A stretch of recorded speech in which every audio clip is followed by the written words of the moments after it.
নারী বড় অদ্ভুত। দীর্ঘ ২২ বছরের সংসার জীবনের ইতি টেনে স্বামীকে প্রবাসে রেখেই, এমনকি স্বামীকে তালাক না দিয়েই অন্য পুরুষের কাছে বিয়ে বসেছে এক তরুণী, যার নাম মুন্নি। প্রায় ২২ বছর আগেই মুন্নির সাথে বিয়ে হয় ইতালি প্রবাসী জাকিরের, এবং জাকির ২০০৯ সালে এই মুন্নিকে ইতালিতে নিয়ে আসে এবং সেখানেই অনেক ভালোভাবে তারা সংসার করছিল। এই সংসার জীবনে তাদের কোল আলো করে 4টি সন্তান জন্মগ্রহণ করে। এবং জাকির জানায়, সর্বশেষ এই মুন্নি ইতালিতে থাকা অবস্থায় ফোনের মাধ্যমে বিভিন্ন ছেলেদের সাথে পরকীয়া সম্পর্কে জড়িত হয়ে পড়ে। একসময় সে তার বাবা অসুস্থ বলে ইতালি থেকে দেশে তার বাবাকে দেখতে আসে এবং এখানে এসে সে তার স্বামীকে তালাক না দিয়েই অন্য আরেকটি ছেলের কাছে সে বিবাহ বন্ধনে আবদ্ধ হয়। এমনই একটি ঘটনা ঘটেছে লক্ষ্মীপুরের রায়পুরে। এই বিষয়ে লক্ষ্মীপুরের রায়পুর থানায় একটি অভিযোগ দায়ের করেছে জাকির হোসেনের বোন।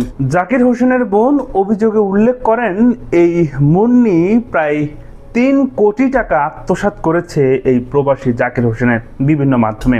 নগদ অর্থ, সোনা এবং কি এটিএম কার্ডের মাধ্যমে এই টাকা, জাকিরের টাকাটি মুন্নি আত্মসাৎ করে এবং সে ওই জাকিরকে তালাক না দিয়েই আরেকটি ছেলের সাথে বিবাহ বন্ধনে আবদ্ধ হয়। এই ঘটনাটা প্রচার এবং প্রকাশের পরপরই সাধারণ মানুষের মাঝে ব্যাপক চাঞ্চল্যের সৃষ্টি হয়। যদিও মুন্নি স্বীকার করেছে সে তার স্বামীকে তালাক না দিয়েই দ্বিতীয় বিবাহে আবদ্ধ হয়েছে, কিন্তু তার দাবি স্বামী জাকির বিভিন্নভাবে তাকে শারীরিক নির্যাতন করত, যার ফলে সে তার স্বামীকে ছেড়ে এসে অন্য একটি ছেলের সাথে বিবাহ বন্ধনে আবদ্ধ হয়েছে। প্রিয় দর্শক, এই একটি ঘটনা আমাদের আবারও আঙ্গুল দিয়ে দেখিয়ে দিচ্ছে যে একজন প্রবাসী কতটা অসহায়।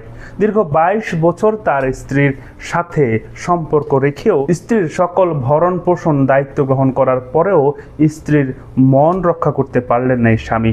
তার সারা জীবনের অর্জন প্রায় ৩ কোটি টাকা আত্মসাৎ করে তার স্ত্রী, এবং আত্মসাৎ করে অন্য একটি ছেলের সাথে সংসার করে। যদিও এই মুন্নির 4 সন্তান, সেই 4 সন্তানের কথা না চিন্তা করেই এবং স্বামীর কথা না চিন্তা করেই সেই অন্য পুরুষের হাত ধরে বিবাহ বন্ধনে আবদ্ধ হয়। প্রিয় দর্শক, এই বিষয়টি নিয়ে আপনাদের মন্তব্য কি অবশ্যই জানাতে পারেন। এখন আপনাদের সাথে ছিল আমি মহিউদ্দিন রবিন। আশা করি সবসময় তোমাদের পাশেই থাকবেন।